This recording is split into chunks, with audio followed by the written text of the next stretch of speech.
ಇಟ್ಟಿನ ಮನೆಗಳಲ್ಲಿ ಎಂದಾರು ಎ ಸಿನ ಫಿಟ್ ಮಾಡಿರೋದನ್ನು ನೋಡಿದ್ದೀರಾ?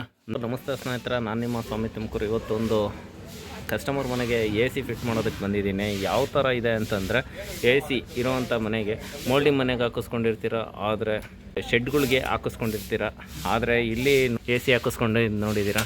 ನಮಸ್ತೆ, ನಾನು ನಿಮ್ಮ ಸ್ವಾಮಿ ತುಮಕೂರು. ಇವತ್ತು ನೋಡ್ತಾ ಇರ್ಬೋದು ಸ್ನೇಹಿತರೆ, ಇವತ್ತು ಶೀಟಿನ ಮನೆಗೆ ಒಂದು ಎ ಸಿ ಫಿಟ್ ಮಾಡೋಣ ಅಂತ ಬಂದಿದ್ದೀನಿ. ಯಾವ ಜಾಗದಲ್ಲಿ ಕುಂಡ್ರಿಸ್ಕೊಬೇಕು ಅಂತಲೂ ಯೋಚನೆ ಮಾಡ್ತಾ ಈ ಸಜ್ಜೆ ಮೇಲೆನೇ ಯೂನಿಟ್ನ ರಿಸೀವರ್ ಇನ್ವರ್ಟರ್ನ ಕುಂಡ್ರಿಸ್ಕೊತಾ ಇರೋದು. ಒಳಗಡೆ ಆಲ್ರೆಡಿ ಎಲೆಕ್ಟ್ರಿಕಲ್ ವೈರಿಂಗ್ ಅಂತೂ ಕಂಪ್ಲೀಟ್ ಆಗೋಗಿದೆ.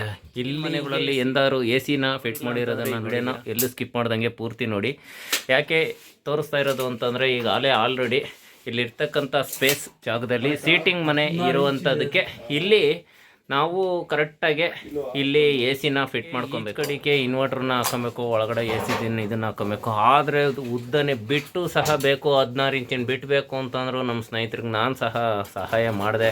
ಒಬ್ರಿಗೊಂದು ಮಾಡಬಾರ್ದು. ಯಾರೇ ಆಗಲಿ, ಎಲ್ಲೇ ಓದಾದ್ಮೇಲೆ ನಾವು ಒಬ್ಬರಿಗೆ ಸಪೋರ್ಟ್ ಮಾಡೋಂಗೆ ಇರಬೇಕು.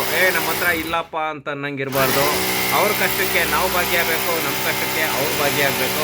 ಹಾಗಾಗಿ ಎ ಸಿ ಹೋಲ್ಗೆ ಇಷ್ಟುದ್ದ ಹೋಲ್ಗೆ ಅಂತ ಅಂದ್ಬಿಟ್ಟು ಅವರು ನನ್ನ ಹತ್ರ ಬಿಟ್ಟನ್ನು ಸಹ ಇಸ್ಕೊಂಡ್ರು. ನಾನು ಆ ಬಿಟ್ಟನ್ನ ಅವರಿಗೆ ಕೊಟ್ಟಾದ್ಮೇಲೆ ತುಂಬ ಖುಷಿ ಪಟ್ಟರು. ಆ ಹೋಲು ಇಷ್ಟೆಲ್ಲ ಬೇಕು ಅಂತ ಅಂದಿರೋದಕ್ಕೆ ನಾನು ಅವ್ರಿಗೆ ಬಿಟ್ಟನ್ನು ಕೊಟ್ಟಿರ್ತಕ್ಕಂಥದ್ದು. ಈಗ ಆಲ್ರೆಡಿ ಎ ಸಿ ಫಿಟ್ ಮಾಡ್ಕೊಳೋದಕ್ಕೆ ರೆಡಿ ಮಾಡ್ಕೊತಾ ಇದೆ. ಇನ್ವರ್ಟ್ರು ರೆಡಿ ಆಗ್ತಾ ಇದೆ. ಇನ್ವರ್ಟ್ರನ್ನು ರೆಡಿ ಆಯಿತು. ಇಲ್ಲಿ ನಮ್ಮ ಹುಡುಗಂಗೆ ಹಾಲೆ ಎ ಸಿಗೆ ಎಲ್ಲಿಂದ ವೈರನ್ನು ಎಳ್ಕೊಬೇಕು ಅನ್ನೋದಕ್ಕೆ ಎಲ್ಲ ಪಾಯಿಂಟ್ಸ್ನ ಮಾಡಿಕೊಂಡ್ರು. ಇಲ್ಲಿ ಹಾಲೆ ಇನ್ವರ್ಟ್ರನ್ನ ಫುಲ್ ಪ್ಯಾಕಿಂಗ್ ಆಗೋಗ್ಬಿಟ್ಟಿದೆ. ಇದನ್ನು ತಗೊಂಡೋಗಿ ಸಜ್ಜೆ ಮೇಲೆ ಇಟ್ಕೊತಾರೆ. ಹಾಲೆ ವೈರಿಂಗು ಇನ್ವರ್ಟ್ರಿಗೂ ಬೇಕಲ್ಲ ಸಪ್ಲೈ, ಹಾಗಾಗಿ ಇದನ್ನು ಮಾಡ್ಕೊತಾ ಇರೋದು. ಈ ಜಾಗದಲ್ಲಿ ನಾವು ಇನ್ವರ್ಟ್ರನ್ನ ಕೊಂಡಿಸ್ಕೊಳೋದಕ್ಕೆ ತಯಾರು ಮಾಡ್ಕೊಂಡೇ ಬಿಟ್ಟು ಅಪ್ ಟು 2-2.5 ಇಂಚು ಕೊರ್ಕಲಿ ಅವ್ರಿಗೆ ಇನ್ಕಮಿಂಗು ಔಟ್ಗೋಯಿಂಗು ಮತ್ತು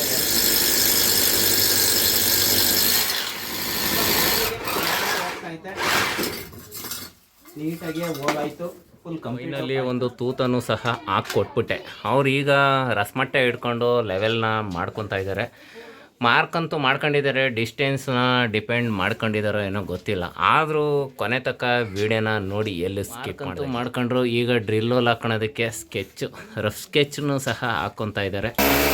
ಫೈನಲಿ ಇನ್ನೊಂದು ಹೋಲ್ನ ಹಾಕೊಂಡೇ ಬಿಟ್ರು, ಮಾರ್ಕ್ ಮಾಡ್ಕೊಂಡು 3 ಸತಿ ಆಟೆ ತಗೊಂಡ್ರು, 3 ಸತಿ ತೂತ ಕೊಡೋದ್ರೆ. ಆದರೆ 4 ತೂತಕ್ಕೆ ಒಂದು ಫೈನಲ್ ಮಾಡ್ಕೊಂಡ್ರು. ಅಂತೂ ತುಸುಕನಾಗ ಹೊಡಿ ಕೊಟ್ಟೋಯ್ತು. ಮರದ ಗಟ್ಟ ನಾನು ತಂದಿದ್ದೆ, ಅಣ್ಣ ಇಸ್ಕೊಂಡು ಅವಕ್ಕೂ ಹೊಡ್ಕೊಂಬಿಟ್ರು ಅವರು. ನೋಡಿ, ಒಂದೇ ಸತಿ 4 ಏಟಿಗೆ ಹೊಡಿ ಕೊಟ್ಟೋಗಂಗೆ ಪಟ ಅಂತ ಕೆಚ್ಚಿದ ಮೇಕೆ ಕೆಚ್ತವ್ರೆ. ಅವ್ರ ಮುಖದಲ್ಲಿ ನಗು ನೋಡಿ ತುಂಬ ಖುಷಿಯಾಗೋಯ್ತು. ಯಾಕೆಂದರೆ ಹಳೆ ಮಳೆಯಲ್ಲಿ ಎಷ್ಟು ತೂತ ಇಕ್ಕಿರೋಣ ನೋಡಿ, ಮುಖದ್ರಲ್ಲೂ ಒಂದು ಖುಷಿ ಅವ್ರಿಗೆ. ಎಷ್ಟು ತೂತು ಬಿದ್ದುಬಿಟ್ಟವೋ ಗೊತ್ತಿಲ್ಲ. ತೂತನ್ನು ನೀಟಾಗಿ ಕುಟ್ಟಿ ಈಗ ಸ್ಕ್ರೂನ ಜಡಿಯೋಕ್ಕೆ ರೆಡಿ ಆಗ್ತಾ ಇದ್ದಾರೆ. ಫ್ರೇಮು ಫಿಟ್ ಆಗೇ ಹೋಯ್ತು. ಈ ಓಲ್ ಹಾಕ್ಬೇಕಾದ್ರೆ ಇವ್ರದ್ದು ದೊಡ್ಡದಾಗುತ್ತಂತೆ, ನಾವು ಹಾಕೊಟ್ಟಿದ್ದು ಮಾತ್ರ ಓಲು ಸಣ್ಣದಾಗುತ್ತಂತೆ. ನೋಡಿ ಅವ್ರ ಮುಖದಲ್ಲಿ ಎಷ್ಟೆಲ್ಲ ನಗು ನೋಡ್ಬೋದು. ಫುಲ್ಲು ಒಳಗಡಿಕೆ ತುಂಬ್ಕೊಂಡು ಒಂದು ಕಡ್ಡಿ ಹಂಗೆ ಮಾಡ್ಕೊಂಡು ಈಗ ಎ ಸಿನ ಫಿಟ್ ಮಾಡ್ಕೊತಾ ಇದ್ದಾರೆ. ಅಲ್ಲೂ ಕ್ಲ್ಯಾಂಪ್ ಇರುತ್ತೆ, ಅದನ್ನು ಕುಂಡಿಸ್ಕೊಳೋವಷ್ಟು ಆ ಕ್ಲ್ಯಾಂಪನ್ನು ನಾವು ನೋಡ್ಕೊಬೇಕು.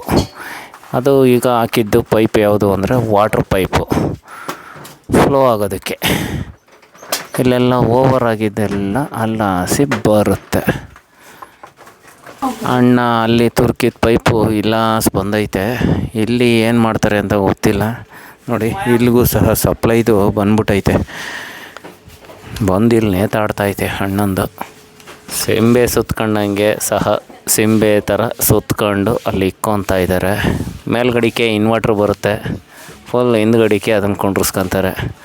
ಮಳೆ ನೀರು ಬಿದ್ದರೆ ಏನಾಗಲ್ಲ ಅಂತ ಅವರೇ ಭರವಸೆ ಕೊಟ್ಟವ್ರೆ. ಸುತ್ತಿಗೆ ಕೊಟ್ಟಿದ್ದಕ್ಕೆ ಬಿಲ್ಡಿಂಗ್ಗೆ ಹೊಡೆದಾಕ್ತಾರೇನೋ ಅಂದ್ಕೊಂಡು ಸುತ್ತಿ ಮೇಲ್ಗಡಿಕೆ ಇಕ್ಕೊತಾ ಇದ್ದಾರೆ. ಅಂತೂ ಇಂತೂ ಭೀಮನ ಬಲದಂಗೆ ಇನ್ವರ್ಟ್ರನ್ನ ಮೇಲ್ಗಡಿಕೆ ಶಿಫ್ಟ್ ಮಾಡೇ ಬಿಟ್ರು. ಅದ್ರ ಮೇಲೆ ತೂಕ ತಡಿ ಇತ್ತೋ ಇಲ್ವೋ ಅಂತ ಅವ್ರಿಗೂ ಸಹ ಅನುಮಾನ ಇತ್ತು. ಆದರೆ ಮನುಷ್ಯನ ಭಾರನ ತಡೆಯುವಷ್ಟು ಅದು ಕೆಪಾಸಿಟಿ ಇತ್ತು. ಸೀಟಿನ ಮನೆಗೆ ಹಾಕಿರ್ತಕ್ಕಂಥ ಈ A C A C fit ಮಾಡೋದಕ್ಕಂತೂ ತಯಾರು ಮಾಡ್ಕೊಂಡೇ ಬಿಟ್ರು. ಸಿಂಬೆ ಸುತ್ತಂಗೆ ಸುತ್ತಿದ್ದದನ್ನು ತಗೊಂಡು ಸ್ವಲ್ಪ ಬಗ್ಗಿಸ್ಕೊಂಡು ಏನೋ ಜಡಿತಾ ಇದ್ದಾರೆ. ಜಡಿಯೋದಕ್ಕೆ ಕ್ಯಾಪ್ ಗೀಪ್ ಎಲ್ಲ ತೆಗಿತಾ ಇದ್ದಾರೆ. ಕ್ಯಾಬ್ಗೆ ಫುಲ್ ಎಲ್ಲ ರೆಡಿ ಮಾಡ್ಕೊತಾ ಇದ್ದಾರೆ. ನೋಡಿ ಯಾವ ರೀತಿ ಇದೆ ಅಂತ ಅಂದ್ಬಿಟ್ಟು. ನೋಡಿ ಇವರು ಎ ಸಿ ತಂದಿರೋದ್ರಿಂದ ಮಳೆನೂ ಸಹ ಬರುವಂಥ ಸೂಚನೆ ಇದೆ. ಆದರೆ ಆಲ್ರೆಡಿ ಮಳೆ ಬೀಳ್ತೈತೆ. ಎ ಸಿ ತಂದಿರೋ ಖುಷಿನೋ ಏನೋ ಗೊತ್ತಿಲ್ಲ. ಮನೆ ಮೇಲೆ ಮೋಡ ಮಾತ್ರ ಫುಲ್ಲು ಕವ್ಕೊಂಡೈತೆ. ಮಳೆನೂ ಸಹ ಬತ್ತೈತೆ. ನೀವು ನೋಡ್ತಾ ಇರ್ಬೋದು, ಎ ಸಿ ಫಿಟ್ ಮಾಡಿರೋ ಖುಷಿಗೆ ಅವ್ರ ಮನೆಯವರೆಲ್ಲ ಖುಷಿಯಾಗವ್ರೆ. ಅವ್ರ ಮನೆಯವ್ರನ್ನ ತೋರಿಸ್ತೀನಿ ಆಮೇಲೆ ಯಾರು ಅಂತವ. ಮಳೆ ಬರೋ ಇದರಲ್ಲಿ ರಭಸದಲ್ಲಿ ಅಣ್ಣ ಕವರ್ನ ಎಲ್ಲ ಬೀಚಿ ಮೇಲ್ಗಡಿಕೆ ಮಳೆ ಬರ್ದಂಗೆ ಅವ್ರು ಹೆಂಗೆ ಮಾಡ್ಕೊತಾ ಇದ್ದಾರೆ ನೋಡಿ ಸೇಫ್ಟಿನ. ಸಪ್ಲೈ ಎಲ್ಲಿ ಕೊಡ್ತಾರೆ ಅಂತ ಅದನ್ನು ಸಹ ತೋರಿಸ್ತೀನಿ, ನೋಡ್ತಾ ಇರಿ. ಬಂದಿದ್ದ ರೊಟ್ಟಿ ಕಂಡಿದ್ದ ಬಿರ್ಸಿಗೆ ಮಳೆನೇ ನಿಂತು ಸಪ್ಲೈ ಕೊಡ್ತಾ ಇದ್ದಾರೆ. ಒಳಗಡೆ ಸಪ್ಲೈಗೆ ಕರೆಕ್ಟಾಗಿ ಕನೆಕ್ಟ್ ಆಗಿಲ್ಲ. ಒಳಗಡೆ ಅರ್ಥಿಂಗು, ಫೇಸು, ನ್ಯೂಟ್ರಲ್ಲು ಎಲ್ಲ ಕೊಟ್ಕೊಂಡು ಅದರಲ್ಲಿ 4 ವೈರ್ ಇತ್ತು. 4 ವೈರು ಯಾವುದ್ಯಾವುದು ಅಂತ ಅಣ್ಣಂಗೆ ಕನ್ಫ್ಯೂಸ್ ಆಗಿತ್ತೋ ಏನೋ ಗೊತ್ತಿಲ್ಲ. ನೋಡಿ ಕಲರ್ನ ತಿರುತ್ತಾ ಇದ್ದಾನೆ ಅಣ್ಣ. ಅರ್ಥಿಂಗ್ನು ಸಹ ಒಂದು ವೈರ್ನ ಕನೆಕ್ಟ್ ಮಾಡ್ಕೊಳೋದಕ್ಕೆ ರೆಡಿ ಮಾಡ್ಕೊಂಡೇ ಬಿಟ್ಟ. ಆದರೆ ಸ್ಕ್ರೂ ಡ್ರೈವರ್ ತಿರುವ ಬ್ಯೂರ್ಸ್ ನೋಡಿದ್ರೆ ಮಳೆ ಈಗಾಗಲೂ ಬರೋಂಗಾಗಿ ತಿರುತ್ತಾ ಇರೋದು ನೋಡಿದ್ರೆ ಕೆಲಸ ಈಗಾಗಲೂ ಮುಗ್ದೋಗೋ ಅಂಥ ಸನ್ನಿವೇಶ. ಅಣ್ಣ ಗೇಜ್ ಮೀಟ್ರ್ ಹಾಕಿ ಗೇಜನ್ನ ಚೆಕ್ ಮಾಡ್ಕೊತಾರೋ ಏನೋ ಗೊತ್ತಿಲ್ಲ. ಪ್ಯಾಕ್ ಅಂತೂ ಫುಲ್ಲು ಕಲರ್ ಕೋಡ್ ಹಾಕಿ ಅಣ್ಣ ಫುಲ್ ಕ್ಲೋಸ್ ಮಾಡಿದ್ದು. ಎಷ್ಟೈತೆ ಅಂತ ಅಂದ್ಬಿಟ್ಟು ಗೇಜ್ ಮೀಟ್ರನ್ನು ಸಹ ಅಣ್ಣ ಯಾವುದೋ ಐಟಮ್ನು ಮಿಸ್ ಆಗೈತೆ ಅಂದ್ಬಿಟ್ಟು ನಿಪ್ಪಲ್ನ ಯಾವುದರಿಂದನೂ ಇನ್ನೊಂದ್ರಲ್ಲಿ ತೆಗಿತಾವ್ರೆ. ಕಟಿಂಗ್ ಪ್ಲೇಯರ್ ಆಗಲಿಲ್ಲ ಅಂತ ಅಂದ್ಬಿಟ್ಟು ನೋಸ್ ಪ್ಲೇಯರ್ನ ಇಟ್ಕೊಂಡು ಸಹ ತೆಗೆದು ನೋಡ್ತಾವ್ರೆ. ಇದೇ ರೀತಿ ಬೇಸಿಗೆ ಮುಂದುವರೆದ್ರೆ ಎಲ್ಲ ಮನೆಯಲ್ಲೂ ಎ ಸಿ ಬರೋ ಚಾನ್ಸಸ್ಸು ಯಥೇಚ್ಛವಾಗ್ಬೋದು. ಫ್ಯಾನ್ಗಳೆಲ್ಲ ಮೂಲೆ ಬೀಳ್ತವೆ. ಮನೆ ಮುಂದೊಂದು ಎ ಸಿ ಫಿಟ್ ಆಗೇ ಆಗುತ್ತೆ. ನಿಪ್ಪಲ್ನ ಹುಡುಕ್ತಾ ಒಳಗಡೆ ಇರೋದು ನೋಸ್ ಪ್ಲೇಯರಲ್ಲಿ ಅದೇನೋ ತೆಗಿತಾ ಅಂತೂ ಇಂತೂ ಮಳೆನೂ ಸಹ ಜಾಸ್ತಿ ಆಗ್ತಾ ಏನೋ ಅಣ್ಣ ಪೈಪ್ ಒಳಗೆ ಕೆದಿಕೊಂಡು ಅದರೊಳಗಡೆ ಇಕ್ಕೊಂಡು ಈಗೇನೋ ಗೇಜ್ನ ತುರುಕ್ತಾವ್ರೆ. ಆ ತುರ್ಕೋದ್ರಲ್ಲೂ ನೋಡಿ ಏನು ಮಜಾ ತಾಂತವ್ರೆ. ತಿರುವಿ ನೋಡ್ತಾವ್ರೆ. ಗೇಜ್ ಅಂತೂ ಕೆಳಗೆ ಅಳ್ಳಾಡ್ತಾನೆ ಐತೆ. ನೋಡಿ ಗೇಜ್ ಎಷ್ಟು ಮೀಟ್ರ್ ಹಾಕ್ಕೊಂಡವರು ಏನೋ ಗೊತ್ತಿಲ್ಲ. ಒಟ್ಟಿನಲ್ಲಿ ಗ್ಯಾಸನ್ನು ಈಗ ತಾನೇ ರಿಲೀಸ್ ಮಾಡ್ತಾಯಿದ್ದಾರೆ. ಆಲಂಕಿಲಿ ಸಹ ಸಣ್ಣದಾಗೆ ತಿರಿಕೊಂಡು ಸೊಯ್ ಅಂತ ಸೌಂಡ್ ಬಂದಿದ್ದು ಕೇಳಿಸ್ಕೊಂಡ್ರೆ ಅಲ್ಲಿ ಫಿಲ್ಲಾಗಿ ಎಲ್ಲ ಕಂಪ್ನಿಯಿಂದ ಆಲ್ರೆಡಿ ರೆಡಿ ಆಗಿಬಿಟ್ಟಿರುತ್ತೆ. ಇಲ್ಲಿ ಮೌಂಟ್ ಮಾಡಿ ಗೇಜ್ ಮೀಟ್ರಲ್ಲಿ ಎಷ್ಟು ಅಂತ ಚೆಕ್ ಮಾಡಿ ಅದನ್ನು ಇಷ್ಟು ಗೇಜ್ಗೆ ಅಂತ ಫಿಕ್ಸ್ ಮಾಡಿಕೊಟ್ರೆ ಕಸ್ಟಮರು ಸಹ ಹ್ಯಾಪಿಯಾಗಿ ನೈಟ್ ಹೊತ್ತು ಆರಾಮಾಗಿ ಮನಿಕೊಂಬೋದು. ಅದರಲ್ಲಿ ಇದ್ದಿದ್ದು ತಕ್ಕೊಂಡು ಇದಕ್ಕೆ ಹಾಕೊಂಡು ತಿರ್ಗಾ ಫಿಕ್ಸ್ ಆಯಿತು ಅನಿಸುತ್ತೆ. ಇನ್ನು ಕೆಲಸ ನಂದು. ಒಳಗಡೆ ವೈರು ಶಾರ್ಟ್ ಆಗೈತೆ. ಈಗ ಅಣ್ಣ ಅಂತೂ ಇಳಿತಾವ್ರೆ. ನಂದು ಇನ್ನು ನೆಕ್ಸ್ಟು ವೈರು ತುಂಡಾಗಿರೋದ್ರಿಂದ ನಾನು ಒಳಗಡೆ ತೆಗೆದು ತಿರ್ಗಾ ಎ ಸಿ ಫಿಟ್ ಆಗೋಯ್ತು. ಒಂದು ವೈರ್ ಕಟ್ಟಾಗಿತ್ತು ಅಂತ ಅಂದ್ಬಿಟ್ಟು ಅವರೇ ಸಹ ರೆಡಿ ಮಾಡಿಕೊಂಡು ಆಲೇ ಇನ್ಸ್ಟಾಲೇಷನ್ನು ಮಾಡಿಬಿಟ್ರು.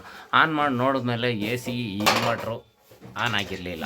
ಹಾಗಾಗಿ ಇಲ್ಲಿ ವೈರೇನೋ ಕಂಪ್ನಿಯಿಂದನೇ ಬರಬೇಕಾದ್ರೆ ಡ್ಯಾಮೇಜ್ ಆಗಿತ್ತು. ಬ್ರದರ್ ಅದು ನೋಡಿ ಚೆಕ್ ಮಾಡಿ ನಾನು ಫಿಟ್ ಮಾಡ್ತೀನಿ ಅಂತಂದರು. ಅವ್ರಿಗೆ ನನ್ನ ಕಡೆಯಿಂದ ಒಂದು ಹ್ಯಾಟ್ಸಾಫ್ನ ಹೇಳ್ತಾ, ಏನೇ ಆಗಿದ್ರು ತಿರ್ಗಾ ಕಂಪ್ನಿಗೆ ರಿಟರ್ನ್ ಆಗ್ತಲೇ ಅವರೇ ಮಾಡ್ತಾವ್ರಲ್ಲ, ಇದ್ದಿದ್ದು ಸಂತೋಷ. ಕ್ಯಾಪ್ನ ಕ್ಲೋಸ್ ಮಾಡಿಬಿಟ್ಟು ಈಗ ಸ್ವಿಚ್ಗೆ ಹಾಕ್ಬಿಟ್ಟು ಆನ್ ಮಾಡೇ ಬಿಟ್ರು. ಆನ್ ಮಾಡಿದ ತಕ್ಷಣ ಯಾವ ಕಂಪ್ನಿ ಅಂದ್ಕೊಂಡಿದ್ದೀರಾ? ನಿಮ್ಮ ಮನೇಲಿ ಇಲ್ಲಿ ಹಾಕಿಸ್ಕೊಂಡಿರ್ತಕ್ಕಂಥದ್ದು ಗೋಡ್ರೇಜ್ ಕಂಪ್ನಿ. ಎಷ್ಟು ಬಾರಿ ಇರ್ಬೋದು ಅಂತ ಗೆಸ್ ಮಾಡಿ ಹೇಳ್ತೀರಾ? ಅಮ್ಮಮ್ಮ ಅಂತಂದರೆ ಆಸ್ಲೇಷನ್ಗೆ ಮೋಟ್ರು ಓಪನ್ ಆಗೇ ಆಗ್ಬಿಡ್ತು. ನನ್ನ ಮುಖದಲ್ಲಿ ಹೊಟ್ಟೆ ಬರ್ತಾನೆ ಇತ್ತು. ಹಾಗಾಗಿ ನಾನಿವತ್ತು ನಿಮಗೆ ತೋರ್ತಾ ಇರ್ಬೋದು ಎಷ್ಟು ತಣ್ಣಗೆ ಆಸ್ಲೇಷನ್ಗೆ ಫ್ಯಾನ್ ಓಪನ್ ಆಗಿ ತಣ್ಣಗೆ ಗಾಳಿ ಬೀಸ್ತಾನೆ ಐತೆ. ನನ್ನ ಕೂದಲೆಲ್ಲ ಹಾರಾಡ್ತಾ ಇತ್ತು. ಆದರೆ ಕಮ್ಮಿ ಕೂದಲು ಇರೋದ್ರಿಂದ ಕೂದಲೇ ಹಾರಾಡ್ತಾ ಇರಲಿಲ್ಲ. ನೋಡಿ ಸ್ನೇಹಿತರೆ, ಇಲ್ಲಿ ಆ್ಯಕ್ಚುಲಿ ಇಕ್ಕೊಂಡಿರೋದು ನಾವು ಸೆಂಟಿಗ್ರೇಡ್ ಎಷ್ಟು ಅಂದರೆ 16. ನ್ಯಾಚುರಲ್ ಆಗಿ ಏನು ಅಂತಂದರೆ ಎನ್ವಿರಾನ್ಮೆಂಟ್ ಪ್ರಕಾರ ನಾವು ನ್ಯಾಚುರಲ್ ಆಗಿ ಎಷ್ಟಿಗೆ ಇಕ್ಕೊಬೇಕು ಅಂತ ಅಂದರೆ ನಿಮಗೇನಾರು ಗೊತ್ತಿದ್ರೆ ಕಮೆಂಟ್ ಮಾಡಿ. ನನಗೆ ಗೊತ್ತಿರೋ ಅಂಥದ್ದು ನ್ಯಾಚುರಲ್ ಆಗಿ ಎನ್ವಿರಾನ್ಮೆಂಟ್ ಪ್ರಕಾರ 24ಗೆ ಇಕ್ಕೊತಾರೆ. ಮನೆಗಳಲ್ಲಿ ತಣ್ಣಗಿರಲಿ ಅಂದ್ಬಿಟ್ಟು ನಾವು ಇದ್ದಿದ್ದು ಕಮ್ಮಿನ ಮಾಡ್ಕೊಂಬರ್ತಿರ್ತೀವಿ. ಓಝೋನ್ ಪದರಕ್ಕೆ ಯಾವುದೇ ಥರದ ತೊಂದರೆ ಆಗ್ದಂಗೆ ಇರಲಿ ಅನ್ನೋದಾದರೆ ನಾವು 24ಗೆ ಇಕ್ಕೊಳ್ಳೋಣ. ನಮ್ಮನೆ ನಾವು ಕೂಲಾಗಿದ್ದರೆ 16ಕ್ಕೆ ಇಕ್ಕೊಳ್ಳೋಣ, 18ಕ್ಕೆ ಇಕ್ಕೊಳ್ಳೋಣ, 20ಕ್ಕೆ ಇಕ್ಕೊಳ್ಳೋಣ ಅಲ್ವಾ ಸ್ನೇಹಿತರೆ?